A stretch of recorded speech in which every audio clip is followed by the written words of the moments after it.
Now, new figures are out today that have revealed that 40 million adults in the UK have experienced feelings of loneliness. 1 in 10 of those people confess that they can go a full week without seeing a friend. And as many as 3 million in the UK say they have no friends at all. Now, one person speaking out to highlight these figures is former boxing promoter Kelly Maloney, who says that since having her gender reassignment surgery, she's struggled to find the perfect partner. And good morning, Kelly. I mean, just those figures, they're very upsetting, actually. It's way more than I would have imagined. And it does resonate with you to a certain extent because, as you say, and you've been very honest about it, that you had real moments of loneliness following the gender reassignment. And during it, actually. During it is the worst period. I mean, there were times when I never came out of the house. I lived on my own just with my 2 dogs, and it was very frightening. I lived my life on the internet. You know, I was frightened of losing my family. I was frightened of my friends. You know, I've lost a few friends, but I've gained other friends now. But there was a period for 18 months that I felt I was just isolated from the world. And once you get into that bubble, sometimes it's incredibly difficult to get out of it, isn't it? Even when you do get offered help from others, you sort of feel like, oh, I can't do it anymore. Well, I had my support group, and I look forward to going to there, but it's actual contact with other people out there in the world, you know, everyday contact. You're frightened of making that contact, and you're frightened of being discovered. In my case, it was being discovered. I did get discovered in the end, unfortunately, and I became a very public figure.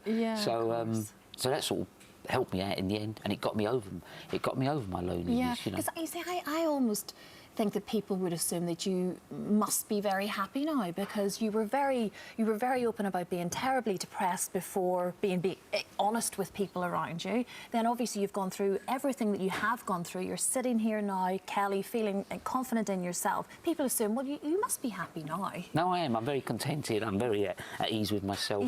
And the most important thing to me is I didn't lose my family. They were very important to me. I wasn't really ready for Big Brother. I mean, I'd lived a very sheltered life. I'd lived a very closeted life, and all of a sudden I was in this bubble. But in a way, I felt safe in Big Brother because it was only the people in the house, and I got on with quite a few, and there was a couple that I didn't get on with, and I think it prepared me to come out. I actually treated it as a rehab, which is quite strange, I suppose.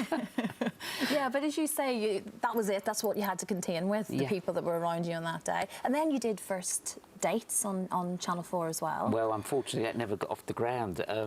I went out to dinner to the restaurant. It was really nice. Everything was going well, and I was surprised to hear that the gentleman was very upset to find out that I was a celebrity trans, and he didn't want the footage showing, so no one ever saw me that I'm the perfect date if you're looking for someone.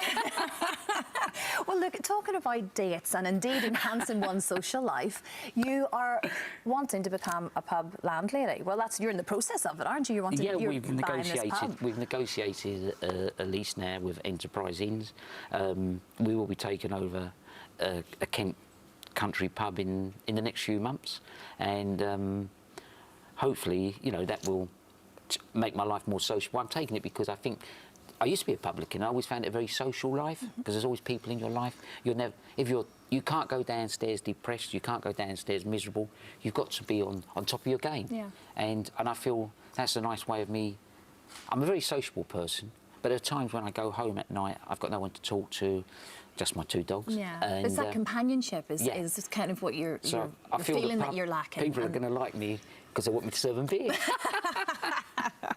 And but you feel very passionate as well about the local pub and trying to save them, actually, because so many of them are in danger now, and I couldn't agree more with that. Well, I actually think pubs are a very social event, a social place. Like bingo is for older people. Absolutely. I mean, just before Christmas, I was asked to do some bingo calling for a charity event, and the bingo hall is struggling. But the majority of people in that bingo hall go there because they are lonely. And I think the government should look at things like that because that helps people get out of their house. And, you know, there should be a tax relief on taxes if you're listening, Chancellor, on pubs. Yes, absolutely. Well, look, good luck with it. Okay, when are you hoping to take it all? I think it's going to be beginning of April, and then we're going to close down for decoration. Very, very close then. Okay, excellent. Well, best of luck. Well, you're welcome, you and Frank. Thank you very much. You know, I'm always up for that. Thank you, Kelly. Thank you very much. It's great to see you. Thank you.